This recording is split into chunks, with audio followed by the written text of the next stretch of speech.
Hi, my name is Daniela Guitron, and our group was assigned the gluteus medius and the minimus as part of our body presentation. So to get started off with some basic muscle overview of specifically the anterior portion of the gluteus medius, the origin is at the outer surface of the ilium. Its insertions can be found at the lateral surface of the greater trochanter, and then its concentric motions are responsible for hip abduction as well as external rotation from the posterior fibers. The eccentric motion would be the deceleration of the hip adduction. And then its antagonist muscles will be the adductors, yes, sorry. And its stabilizations would be the pelvic hip complex. So now moving on to the posterior side of the gluteus medius, basically all of its origin insertions, as well as antagonist muscles, they're all the same as the gluteus medius anterior. So yes. And then moving on to the gluteus minimus, sorry. Its origin is a little bit different compared to that of the ones that we just saw. So for this one, the origin is actually ilium between the anterior and the inferior gluteal line. And then its insertion is the greater trochanter of the femur. And then the concentric motion of this muscle will be the acceleration hip abduction, as well as it's responsible for reflection and internal rotation.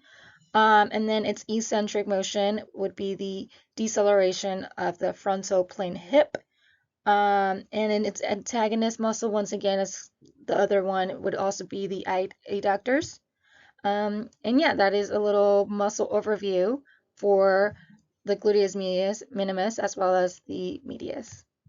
Hi, my name is Dallas Howard. I'll be going over movement terms and range of motion for the hip abductors, which is the glute medius and glute minimus. So along with hip abduction, it also does hip horizontal abduction, internal rotation, and external rotation. If I were to measure the passive range of motion of these muscles, I would use a goniometer, and for abduction, it would be at about 40 degrees for a normal assessment, and then for internal rotation, it would go to about 45 degrees.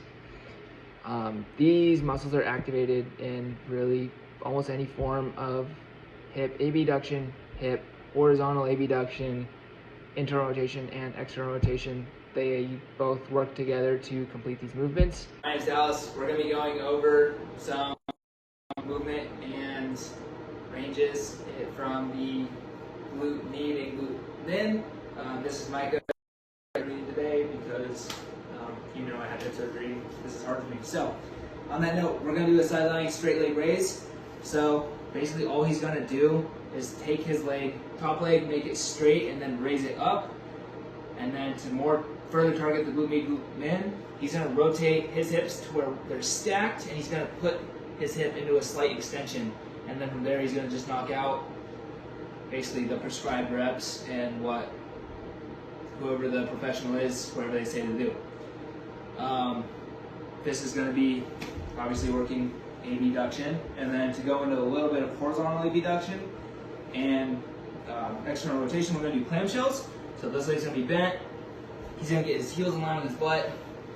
Good. All right, and then all he's going to do from here with both knees bent to 90 degrees is raise the top knee up, squeeze the back of the glute, and when he does this, he's going to try to avoid opening up all the way, so he's going to stay rotated over, and then work on only moving from the hip itself. An isolated exercise for the gluteus medius would be a standing cable hip abduction, whereas an integrated exercise for the gluteus medius would be a goblet lateral lunge. In the real world, applied to sports, the gluteus medius would activate for a pitcher on their lead leg when they abduct and take the hip away towards home plate, and when it plants, the hip externally rotates to clear space for the pitcher to follow through. This is the isolated exercise of the standing cable hip abduction.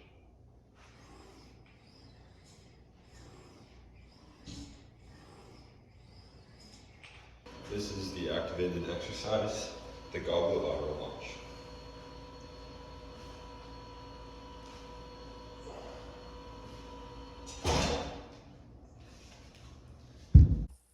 Hi, my name is Ellie Wood.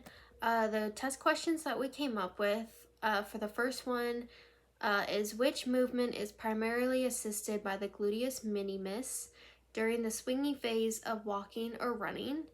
The options for that are hip flexion, hip extension, hip adduction, and then hip abduction.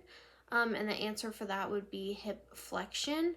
The second question that we came up with is during which of the following movements is the gluteus medius primarily responsible for controlling hip abduction? The options are step ups, leg curls, Russian twists, or side lunges. And then the answer for that would be step ups.